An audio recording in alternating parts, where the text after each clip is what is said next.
saya juga gak enak perasaan menagih secara kasar seperti itu karena saya juga menagih tidak sendiri.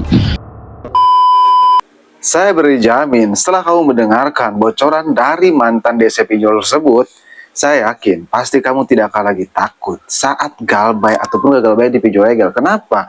Karena si mantan DC pinjol tersebut itu membocorkan rahasia loh, seperti tentang pinjaman online, galbay di pinjol legal, dan lain-lain. Jadi buat kamu nasabah pinjaman online, saya sarankan jangan skip-skip ketika kamu mendengarkan bocoran dari mantan DC pinjol tersebut. Dan perlu diingat, video ini atau bocoran tersebut sebenarnya sudah saya share ya sebelumnya, tapi itu dulu. Nah, di video kali ini saya share lagi supaya kalian itu tahu kalau galbay pinjol itu tidak semengerikan itu. Dan perlu dicatat, dia itu mantan DC lapangan Kredipo loh. Nah, mungkin kalian bertanya, kok bisa sih berhubungan sama mantan DC Kredipo? Jadi, dulu itu dia sempat masuk ke grup WA Kang Galbay. Nah, di grup WA Kang Galbay, nah kita ini berkomunikasi dan saling sharing kan.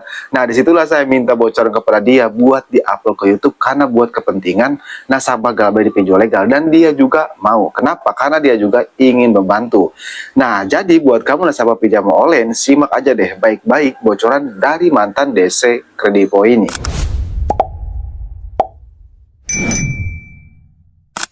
Saya dulu kerja di Kredipo, Bank Mega sama Bank Permata selama 2 tahun dan disuruh menagih ke debitur ataupun nasabah yang telat bayar maupun yang gagal bayar, dan itu pun saya suruh memaki-maki yang telat bayar. Itu bukan karena kemauan saya memaki-maki debitur maupun nasabah, itu atas perintah dari atasan saya karena saya dapat tekanan juga, karena saya juga ditarget juga setiap bulannya harus dapat penarikan uang yang sudah keluar ke nasabah, harus ketarik gitu. Nah, berhubung ada tekanan dari atasan saya seperti itu yang kayak kurang manusiawi lah. Di satu sisi saya juga bekerja, di satu sisi saya juga tidak ada rasa tega gitu kan.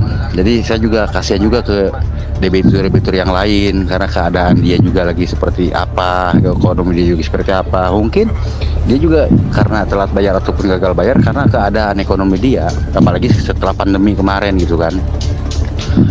Jadi di situ saya memutuskan untuk resign karena saya juga gak enak perasaan menagih secara kasar seperti itu karena saya juga menagih tidak sendiri, didampingi sama kaki tangannya bos saya, bahwa peragian saya seperti gimana gitu kan. Itu intinya yang gagal bayar pinjaman online itu mau di legal, semi legal maupun di ilegal, terutama yang di slik OJK yang masuk BI checking, tidak perlu khawatir, tidak perlu cemas, tidak perlu was-was. Bawa santai aja, kalau emang nggak sanggup bayar ya kita galbay. Risikonya cuma satu, masuk BI checking ya, slik OJK itu juga ada tenornya selama 90 hari atau 3 bulan.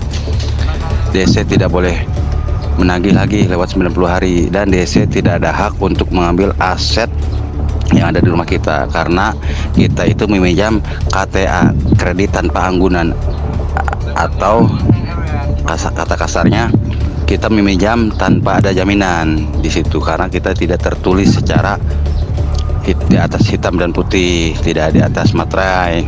Jadi kita tidak berhak memberikan barang yang ada di rumah kita untuk dijadikan pembayaran. DC menagih hanya itu berupa uang, bukan berupa barang. Itu aja. DC juga manusia, punya hati, punya nurani. DC juga bisa makan kayak kita. Kalau emang DC datang menagih secara arogan, tinggal kita laporkan, tinggal kita rekam.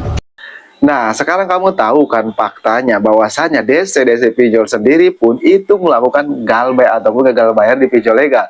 Jadi ya, kamu nasabah pinjam online nggak perlu takut, nggak perlu panik. Saya yakin sih, kalau kamu tidak skip-skip pas mendengarkan bocoran dari mantan DC tersebut, saya berjamin sih, kamu tahu dan kamu tidak akan lagi takut tentang dunia perpinjolan.